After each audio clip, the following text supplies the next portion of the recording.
该启动空间系统的进行。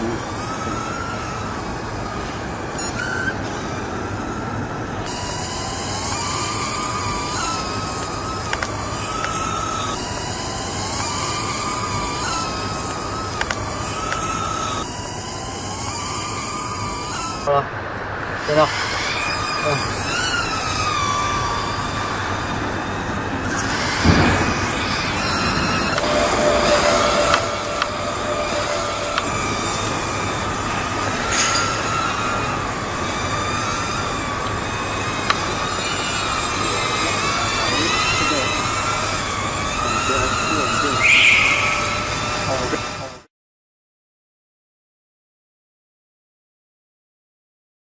Okay guys, let's fire up the JJRC and see how it works in here. There's a little wind outside, but you can see I'm out in the open here, but I think it'll work fine. Kind of a little tiny whoop looking machine here. The battery plugged into the bottom. Set her down, turn on the transmitter, up, down, lights are solid, bound up, good to go. Let's see what happens.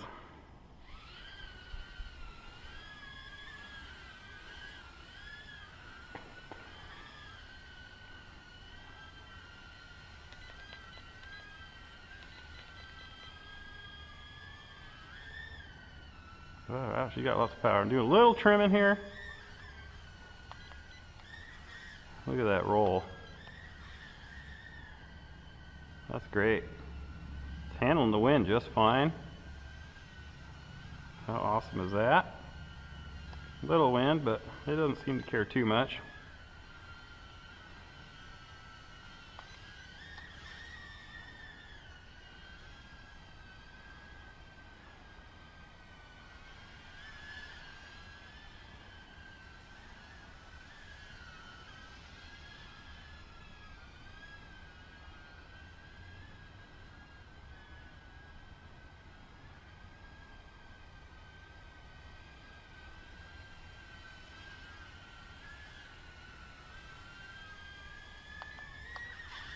Whoop. Bounce and go. What I like to call that. Here's a little bit higher rate. Oh yeah, she's faster. Look at her go now, boys. She's fast.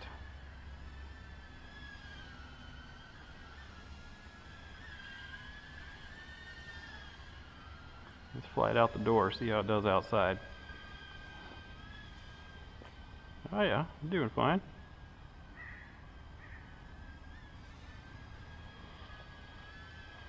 Hope that's showing up good for you guys. It's really handling.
looks like you filmed the video with a potato. Unfortunately, we were not able to get the Wi-Fi connection to pair with my iPhone 7, so we were never able to activate the camera, so we can't show you any of that video.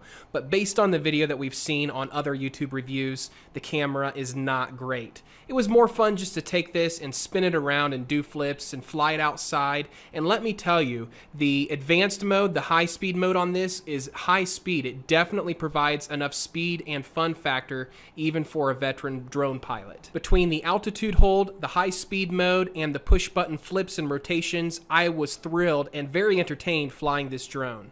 Even though it was my first time flying a drone, I had super fun doing it. It was easy.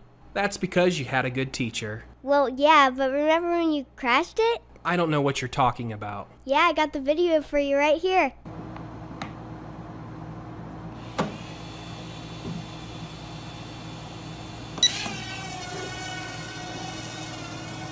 Holy Stone Mini Drone Quadcopter purchase links in the description below.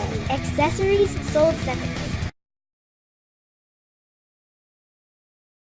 Use it to charge the drone's 3.7 volt 220 milliamp lithium battery, and with that battery it takes about 45 minutes to charge, and you get anywhere from 10 to 15 minutes of flight time depending on how far you are pushing the drone. Let's get one thing straight. At the beginning of this video I said that this drone is very easy to fly, and I am still sticking with that, and I saw a couple of reviews like this on Amazon, that's why I'm bringing it up. Don't expect to hand this over to 6 or 7-year-old little Jimmy and have him get the hang of it right off the bat. I mean, you're handing the kid a drone with spinning blades of death attached. It's going to require some parental supervision at first. You know, they'll probably get a pretty good handle on this thing pretty quick because it's easy to fly, but they will need someone to help them get off the ground. No pun intended. And speaking of getting off the ground, this is in response to more issues I saw people having on Amazon. A lot of people apparently don't know how to actually get this drone to take off. So first, you are going to turn the drone on. Turn the controller on, push both sticks inwards, and then push both sticks outwards. The propellers will start spinning. From this point, you can either push the throttle up or use the auto takeoff feature. So I know earlier you guys saw me doing a bunch of flips and a couple spins with the drone, and you must be thinking to yourself, wow, this guy is a awesome pilot. He must be so good at flying drones. But nope, not an awesome pilot, not very good at flying drones. It's just that easy. So in order to get the drone to do a flip, all you have to do is click down on the left stick and then turn it to whichever direction you want the drone to flip in. To get the drone to spin, it's even easier than that. There is one button. It's labeled Rapid Rotating Circle Flying on the user manual. All you have to do is push that and the drone will stop spinning. To get out of a spin, you just move it either forwards, backwards, left, right, and it will stop spinning. Now, there is one button that I found to be particularly dangerous on this remote control, and that is the one key return home button. I don't think this is actually associated with returning home. I think it's associated with a destroy all human sequence, because when I pressed that, the drone immediately came at me and attempted to cut the eyeballs out of my head. It literally flew towards my face very rapidly for some reason. So that feature is one that I would steer clear of. If you need to bring the drone home, do it by hand. That one, that feature